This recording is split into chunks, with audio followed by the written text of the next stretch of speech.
ಎಲ್ರಿಗೂ ನಮಸ್ಕಾರಗಳು boss, welcome back to saga stories mom. Welcome back. ಒಂದೆರಡು ದಿನ ಆದಮೇಲೆ ಏನು ಕರೆಕ್ಟಾಗಿ ವಿಡಿಯೋ ಮಾಡ್ತಾ ಇರಲಿಲ್ಲ, ಸಿಕ್ಕಾಪಟ್ಟೆ ಅಪ್ಡೇಟ್ಸ್ಗಳಿದೆ. ನಾನು ನಿಮಗೆ ಸಾರಿ ಕೇಳ್ತಿದ್ದೀನಿ, ಏನಕ್ಕೆ ಅಂತಂದರೆ ಅಷ್ಟಾಗಿ ವಿಡಿಯೋ ಮಾಡೋದಕ್ಕಾಗಿಲ್ಲ. ಇಂಪಾರ್ಟೆಂಟ್ ಅಪ್ಡೇಟ್ಸ್ಗಳ ಬಗ್ಗೆ ತಿಳಿಸೋದಕ್ಕೆ ನಿಮಗೆ ಆಗಿಲ್ಲ. ಕ್ರಿಕೆಟಲ್ಲಿ ಸುಮಾರು ಅಪ್ಡೇಟ್ಸ್ಗಳಂತೂ ಬರ್ತಾ ಇತ್ತು. ಇವತ್ತು RCB ಬೇರೆ ಮೊದಲ ಪ್ರಾಕ್ಟೀಸ್ ಸೆಷನ್ ಅಂತ ವಿಡಿಯೋ ಬೇರೆ ಬಿಟ್ಬಿಡಿದ್ರು. ನಾನು ನೋಡ್ರಿ ರಾತ್ರಿ ವಿಡಿಯೋ ಮಾಡ್ತೀನಿ. ಯಾವಾಗಲೂ ಯೂಶಲಿ RCB ಟಕ್ಕನಾಗಿ ಪ್ರಾಕ್ಟೀಸ್ ಸೆಷನ್ ವಿಡಿಯೋ ಬಿಡ್ತೀನಿ, ಪಟ್ಟನಾಗಿ ವಿಡಿಯೋ ಮಾಡಿರ್ತಿದ್ದೆ. ಸೊ ಈ ಸಲ ಲೇಟಾಗಿ ಮಾಡ್ತಾಯಿದ್ದೀನಿ. ಇವಾಗ ಮನೆಗೆ ಬಂದೆ, ಜಸ್ಟು ಮಿಸ್ ಮಾಡ್ಕೊಂಡ್ರೆ ನನ್ನ 2 ದಿನ. ನೀನೇನು ನನ್ನ ಡವ್ವ ಮಿಸ್ ಮಾಡ್ಕೊಳಕ್ಕೆ ಅಂತ ಕೇಳ್ತೀರಾ ಅವಾಗ. ಸೊ ಓಕೆ, RCB ಮೊದಲನೇ ಪ್ರಾಕ್ಟೀಸ್ ಸೆಷನ್ ವಿಡಿಯೋನ ರಿಲೀಸ್ ಮಾಡಿದೆ. ಒಂದು 4 ಮಿನಿಟ್ ವಿಡಿಯೋ ನೋಡಿದ್ರು ಅಂತ ಅಂದ್ಕೊಂಡಿದ್ದೀನಿ. ಯೂಟ್ಯೂಬಲ್ಲಿ ಒಂದು ಚಿಕ್ಕ ಕಿತ್ಕೊಂಡು ಹೋಗಿದೆ, ಒಂದು 5 ಲಾಖ್ ವ್ಯೂಸು ಅದರ ಕಿತ್ಕೊಂಡು ಹೋಗಿದೆ. ಸೊ ಅದರಲ್ಲಿ ಡಿಸ್ಕಸ್ ಮಾಡಿರುವಂಥದ್ದು ಇದೇನೆ. ಏನು ಅಂತ ಹೆವಿ ಇಂಟೆನ್ಸ್ ಪ್ರಾಕ್ಟೀಸ್ ಸೆಷನ್ ಏನು ಮಾಡಿಲ್ಲ. ಇನ್ನೂ ಪ್ಲೇಸ್ಗಳು 100% ಎಲ್ಲ ಪ್ಲೇಸ್ಗಳು ಕೂಡ ಎಲ್ಲರೂ ಕೂಡ ಇರೋವಂಥ ಸ್ಕ್ವಾಡಲ್ಲಿರುವಂಥ ಮೆಂಬರ್ಸ್ ಎಲ್ಲರೂ ಕೂಡ ಏನು ಬಂದಿಲ್ಲ. ಸೊ ಒಂದು ಸ್ವಲ್ಪ ವಾರ್ಮಪ್ ಗಿರ್ಮಪ್ ಎಲ್ಲ ಮಾಡ್ಕೊಂಡು ಸ್ವಲ್ಪ ಒಂದು ಜಲಕ್ಕಿರುವಂಥ ಪ್ರಾಕ್ಟೀಸ್ ಸೆಷನ್ ಅಷ್ಟೇ. ಇಂಟೆನ್ಸ್ ಪ್ರಾಕ್ಟೀಸ್ ಸೆಷನು ಇನ್ನೂ ಸ್ಟಾರ್ಟ್ ಅಂಥ ಮಟ್ಟಿಗೆ ಹೆವಿಯಾಗಿ ಏನಾಗಿಲ್ಲ. ಇನ್ನು ಆ ಟೀಮು ಆ ಒಂದು ಬಾಂಡು ಇನ್ನೂ ಫಾರ್ಮ್ ಆಗ್ತಾ ಇದೆ, ಫಾರ್ಮ್ ಆಗೋದ್ರಲ್ಲಿದೆ ಆ್ಯಂಡ್ ಫಾರ್ಮ್ ಆಗಬೇಕು. ಆ್ಯಂಡ್ ಫ್ಲಾವರ್ಸ್ ಅವ್ರು ಹೇಳಿರೋದು ಇಷ್ಟೇನೆ ಈ ಒಂದು ವಿಡಿಯೋ ಏನು ರಿಲೀಸ್ ಮಾಡಿದ್ರೆ ಮೊದಲ ಪ್ರಾಕ್ಟೀಸ್ ಸೆಷನ್ ಅಂತ. ಸೊ ಈ ವಿಡಿಯೋ ಇನ್ನೂ ಪ್ಲೇಸ್ಗಳು ಬರ್ತಾ ಇದ್ದಾರೆ, ಒಬ್ಬೊಬ್ಬರನ್ನ ಬರ್ತಾ ಇದ್ದಾರೆ. ಸೊ ಎಲ್ಲ ಬಂದಮೇಲೆ ಪ್ರಾಕ್ಟೀಸ್ ಸ್ಟಾರ್ಟ್ ಮಾಡ್ತೀವಿ ಅಂತ ಅಲ್ಲ. ಸೊ ಒಬ್ಬೊಬ್ಬರು ಬಂದಿದ್ದಾರೆ, ಇವಾಗೆಲ್ಲ ಮಿಂಗಲ್ ಆಗ್ತಾ ಇದ್ದಾರೆ, ಪ್ರಾಕ್ಟೀಸಲ್ಲಿ ಕೂಡ ಇನ್ವಾಲ್ವ್ ಆಗ್ತಾ ಇದ್ದಾರೆ ಅಂತ ಹೇಳಿದ್ದಾರೆ. ಆ್ಯಂಡ್ ರಜತ್ ಪತಿದಾರ್ ಅವರು ಒಂದು ಸಾಕಾದಾಗ ಒಂದು ಮಾತು ಹೇಳಿದ್ದಾರೆ. ನಾವಿಲ್ಲಿ ಒಂದು ಉದ್ದೇಶಕ್ಕೋಸ್ಕರ ಬಂದಿದ್ದೀವಿ. ಆಸ್ ಎ ಕ್ಯಾಪ್ಟನು ನಾವಿಲ್ಲಿ ಬಂದಿರೋದು ಒಂದು ಉದ್ದೇಶಕ್ಕೆ.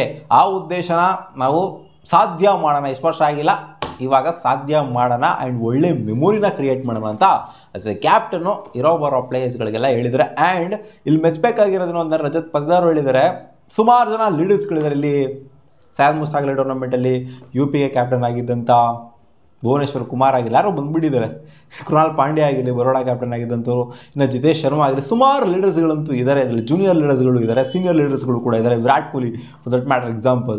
ಸುಮಾರು ಲೀಡರ್ಸ್ಗಳು, ಸಖತ್ತಾಗಿರುವಂಥ ಪ್ಲೇಯರ್ಸ್ಗಳು ಎಲ್ಲರೂ ಇದ್ದಾರೆ. ಸೊ ಅವರಿಂದ ನಾನು ಎಕ್ಸ್ಪೀರಿಯನ್ಸ್ ತೊಗೊಳ್ಳೋದಕ್ಕೆ ಟ್ರೈ ಮಾಡ್ತೀನಿ. ನಾನೇ ದೊಡ್ಡ ಮೇಧಾವಿ ಅನ್ನೋ ಥರ ಎಲ್ಲ ಪುಡಾಂಗ್ ಥರ ಎಲ್ಲ ಏನು ಆಡೋಕ್ಕೆ ಹೋಗೋದಿಲ್ಲ. ಅಂದರೆ ಅವ್ರು ಹೇಳಿಲ್ಲ ಆ ಥರ, ಒಟ್ಟಲ್ಲಿ ಅವ್ರು ಹೇಳೋದ್ರಲ್ಲೇ ಅದೊಂಥರ ಅರ್ಥ ಇದೆ. ಇಲ್ಲ ಆಗಿರೋ ಒಂಥರ ಎಲ್ಲನೂ ಕೂಡ ಒಂಥರ ಜಾವಿಲಾಗಿ ಟ್ರೀಟ್ ಮಾಡ್ತೀನಿ, ಒಂಥರ ಫ್ರೆಂಡ್ಲಿ ಆಗಿ ಕಾಮ್ ಆ್ಯಂಡ್ ಕೂಲ್ ಆಗಿ ಟ್ರೀಟ್ ಮಾಡ್ತೀನಿ ಅನ್ನೋ ಥರ ಹೇಳ್ದಂಗೇನಿದೆ. ಆ್ಯಂಡ್ ನಾವಿಲ್ಲಿ ಬಂದಿರೋದು ಒಂದು ಉದ್ದೇಶಕ್ಕೆ, ಅದನ್ನು ಸಾಧ್ಯ ಮಾಡೋಣ ಅಂತ ಹೇಳಿದ್ರು. ನಮಗೆ ನಿಜ ಹೇಳಬೇಕು ಅಂತಂದರೆ ಈ ಸಲ ಓವರ್ಸೀಸ್ ಹಿಂದೆ ಹೋಗೋದಕ್ಕಿಂತ ಇಂಡಿಯನ್ಸ್ ಹಿಂದೆ ಹೋಗೋದು ಸಿಕ್ಕಾಪಟ್ಟೆ ಇಷ್ಟ ಇತ್ತು ಅಂತ ಕೋಚ್, ಸ್ವತಃ ಹೆಡ್ ಕೋಚ್ ಆಗಿರೋಂಥ ಆ್ಯಂಡಿ ಫ್ಲಾಸ್ ಹೇಳಿದ್ದಾರೆ. ಏನಕ್ಕೆ ಏನು ಅವರೇ ಫಸ್ಟ್ ಆಫ್ ಆಲ್ ಅವರು ಏನು ಇಂಡಿಯನ್ ಅವರು ಓವರ್ಸೀಸೇನೆ ಅವ್ರನ್ನ ತಗೊಂಡ್ಬಿಡ್ಬೇಕು ಟೀಮಿಂದ, ಹಂಗೆಲ್ಲ ಅವ್ರು ಹೇಳಿರೋದು. ಇಲ್ಲಿ ಇಂಡಿಯನ್ಸ್ ಮೇಲೆ ಎಷ್ಟು ಫೋಕಸ್ ಮಾಡಿಬಿಟ್ಟು ಆಪ್ಷನಲ್ಲಿ ತೊಗೊಂಡ್ರು ಪ್ಲೇಯರ್ಸ್ಗಳನ್ನ, ಅದೇ ರೀತಿ ಕೋಚಿಂಗ್ ಸ್ಟಾಫಲ್ಲೂ ಕೂಡ ನಾವು ಇರಬೇಕು, ಇಂಡಿಯನ್ಸ್ ಇರಬೇಕು ಅನ್ನೋ ನಾವು ಯೋಚನೆ ಮಾಡಿದ್ವಿ. ಅದಕ್ಕೋಸ್ಕರ DKನ ಬ್ಯಾಟಿಂಗ್ ಕೋಚ್ ಆಗಿ ಇಟ್ಟಿದ್ದು, ಜೊತೆಗೆ ಫಾಸ್ಟ್ ಬೌಲಿಂಗ್ ಕೋಚ್ ಆಗೂ ಕೂಡ ಇಂಡಿಯನ್ನೇ ಇಟ್ಟಿರೋದು ಅಂತ ಹೇಳಿದ್ದಾರೆ. ಮಗ ಒಟ್ಟಲ್ಲಿ ಕಂಗ್ರ್ಯಾಚುಲೇಟ್ ಮಾಡಿದರೆ ರಜತ್ ಪತಿದಾರ್ ರಾಪ, ಕ್ಯಾಪ್ಟನ್ಸಿ ನೆಟ್ಟಿಗೆ ನಿಭಾಯಿಸಪ್ಪ ತಂದೆ ಗುರುವೇ ಅಂತ ಹೇಳ್ಬಿಟ್ಟು ದೊಡ್ಡ ಕೈ ಮುಗಿದಿದ್ದಾರೆ. ಆ್ಯಂಡ್ ಪ್ರಾಕ್ಟೀಸ್ನ ಎಲ್ಲರೂ ಸ್ಟಾರ್ಟ್ ಮಾಡಿಕೊಡಿದ್ರು. ಚಿನ್ನಸ್ವಾಮಿ ಸ್ಟೇಡಿಯಮಲ್ಲಿ 7 ಸೆಷನ್ ಏನೋ ಕೊಡ್ತಾರಲ್ಲ ಟೂರ್ನಮೆಂಟ್ ಸ್ಟಾರ್ಟ್ ಆಗಿ ನಾವು ಮುಂಚೆ, ಆ 7 ಸೆಷನಲ್ಲಿ ಪ್ರಾಕ್ಟೀಸ್ ಅಂತೂ ಮಾಡಿದೆ ನಾವು RCB. 1-2 ಸೆಷನ್ ಪ್ರಾಕ್ಟೀಸ್ ಆಲ್ರೆಡಿ ಮಾಡಿದರೆ ಅಂತ ಕಾಣಿಸ್ತಾ ಇದೆ. ಇನ್ನು ವಿರಾಟ್ ಕೊಹ್ಲಿ ಬರೋದಲ್ಲೇ ಇದ್ದಾರೆ, ಇನ್ನು ವಿರಾಟ್ ಕೊಹ್ಲಿ ಯಾವುದೋ ಅಪ್ಡೇಟ್ ಇಲ್ಲ. ಇನ್ನು ಚಾಂಪಿಯನ್ಸ್ ಟ್ರೋಫಿ ಗೆದ್ದಿರೋ ಗುಂಗಲ್ಲೇ ಇದ್ದಾರೆ ಅಂತ ಕಾಣಿಸ್ತಿದೆ. ಇನ್ನೇನೆಲ್ಲ ಗೆದ್ದಿರುವಂಥ ಪ್ಲೇಯರ್ಸ್ಗಳೆಲ್ಲ ಒಬ್ಬೊಬ್ಬರು ಬಂದ್ಬಿಟ್ಟು ಆ ಫ್ರಾಂಚೈಸಿಗಳಿಗೆ ಜಾಯ್ನ್ ಆಗ್ತಾ ಇದ್ದಾರೆ. ವಿರಾಟ್ ಕೊಹ್ಲಿ ಕೂಡ ಇನ್ನೇನು 1-2 ದಿನದಲ್ಲಿ ಇನ್ನೇನು ಅನ್ಬಾಕ್ಸ್ ಇವೆಂಟಾಗಿ ಬರ್ತಾ ಇದೆ ಹತ್ತಿರದಲ್ಲಿ. ಅನ್ಬಾಕ್ಸ್ ಇವೆಂಟ್ಗೆ ಹೆಂಗಿದ್ರು ಬರಲೇಬೇಕು. ನನ್ನ ಪ್ರಕಾರ ಆ ಟೈಮಲ್ಲೇ ಬರುವಂಥ ಸಾಧ್ಯತೆ ಕಾಣಿಸ್ತಾ ಇದೆ. ನೋಡೋಣ ಅದು ಯಾವಾಗ ಬರ್ತಾರೆ ಅಂತ. ಇನ್ನೇನು ಪ್ರಾಕ್ಟೀಸಲ್ಲಿ ಇನ್ನೇ ಇರುತ್ತೆ. ರೊಮಾರಿಯೋ ಶೆಫರ್ಡು ಜೊತೆಗೆ ತುಷಾರ, ಇನ್ನೇನು ಸ್ವಪ್ನಿಲ್ ಸಿಂಗು, ಭುವನೇಶ್ವರ್ ಕುಮಾರು, ಎಲ್ಲ ಜಿತೇಶ್ ಶರ್ಮಾಯಿಂದ ಹಿಡ್ಕೊಂಡು ಎಲ್ಲ ಯಾರ್ಯಾರು ಬಂದಿದ್ದಾರೆ, ಸುಯಾಶ್ ಅವರು, ಒಬ್ಬೊಬ್ರದ್ದು ಹೆಸರು ಹೇಳಬೇಕಾ, ಟಿಮ್ ಡೇವಿಡು, ಎಲ್ಲರನ್ನೂ ಕೂಡ ಪ್ರಾಕ್ಟೀಸ್ ಮಾಡಿದ್ದಾರೆ ತಕ್ಕ ಮಟ್ಟಿಗೆ. ರಾಪ ಅವರು ಕೂಡ ಪ್ರಾಕ್ಟೀಸ್ ಮಾಡಿದ್ದಾರೆ. ದಿನೇಶ್ ಕಾರ್ತಿಕೇಯನ್ ಸಿಕ್ಕಾಪಟ್ಟೆ ಇಂಟೆನ್ಸ್ ಆಗಿ ಹೇಳ್ಕೊಂಡು ಕೊಡ್ತಾಯಿದ್ರು, ಹಿಂಗೆ ಆಡ್ಬೇಕು ಶಿಷ್ಯ, ಹಂಗೆ ಆಡ್ಬೇಕು ಶಿಷ್ಯ ಅಂತ. ನಮಗೆಲ್ಲ ಗೊತ್ತು ಗುರು, ನಾನೇ captain, leading from the front. ಅವನ ಅಜ್ಜಿ ಆ ಥರ ಎಲ್ಲ ದಿಮಾಕಿಲ್ಲ. ರಜತ್ ಪತಿದಾರ್ಗೆ ಎಲ್ಲ ಕಾಮ್ ಆ್ಯಂಡ್ ಕೂಲಾಗಿ ಕಂಪೋಸ್ಡ್ ಆಗಿ ತಗೊಂಡು ಎಲ್ಲನೂ ಅಂಡರ್ಸ್ಟ್ಯಾಂಡ್ ಮಾಡ್ಕೊಂಡು ಏನು ಮಾಡ್ತಾರೋ ನೋಡಬೇಕು ಗುರು. ಕ್ಯಾಪ್ಟನ್ಸಿ ಇದು ಯಾವ ಥರ ನಿಭಾಯಿಸ್ತಾರೋ ಅಂತ ನನಗೆ ಒಂಥರ ಪುಕ ಅಂತ ಐತೆ. ಯಾಕೆ ಅಂತಂದರೆ ನಮ್ಮ women's RCB team first 2 match ಗೆಲ್ತಾ ಇದ್ದಂಗೆ ಏನೋ ನೆಗೆಟಿವ್ ವೈಬ್ರೇಷನ್ ಸ್ಟಾರ್ಟ್ ಆಗೋಗ್ಬಿಟ್ಟಿತ್ತು ನನಗೆ. ಸೊ ನೆಗೆಟಿವೇ ಆಗೋಗ್ಬಿಡ್ತು.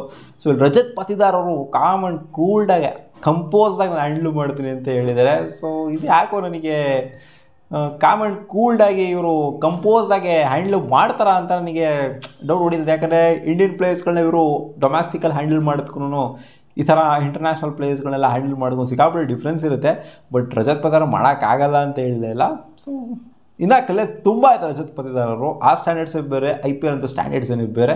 ಸೊ ನೋಡೋಣ, ಆಲ್ ದ ಬೆಸ್ಟ್ ಹೇಳಬೇಕು ನಮ್ಮ ರಜತ್ ಪತಿದಾರ್ಗೆ. ಇನ್ನೇನು ಪ್ರಾಕ್ಟೀಸ್ ಸೆಷನ್ ಇನ್ನೇನಿರುತ್ತೆ, ನೆಟ್ ಸ್ವಲ್ಪ ಪ್ರಾಕ್ಟೀಸ್ ಮಾಡಿದ್ರು, batting practice, bowling practice and fielding practice ಇದನ್ನೇ ಹೇಳಿದ್ರು ರಜತ್ ಪತಿದಾರ್.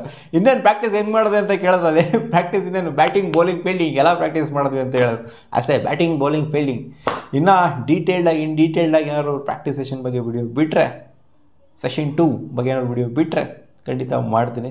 ಸೊ ನಿಮಗೆ ಏನು ಅನ್ನಿಸ್ತು, ರಜತ್ ಪತಿದಾರ್ ಅವ್ರು ಹೇಳಿದ್ರಲ್ಲ, ನಾವಿಲ್ಲಿ ಒಂದು ಉದ್ದೇಶಕ್ಕೋಸ್ಕರ ಬಂದಿದ್ವಿ, ಅದನ್ನು ಸಾಧ್ಯ ಮಾಡೋಣ ಅಂತ ಕಮೆಂಟಲ್ಲಿ ಹಾಕಿ. ಸಿಗೋಣ. ವಾ.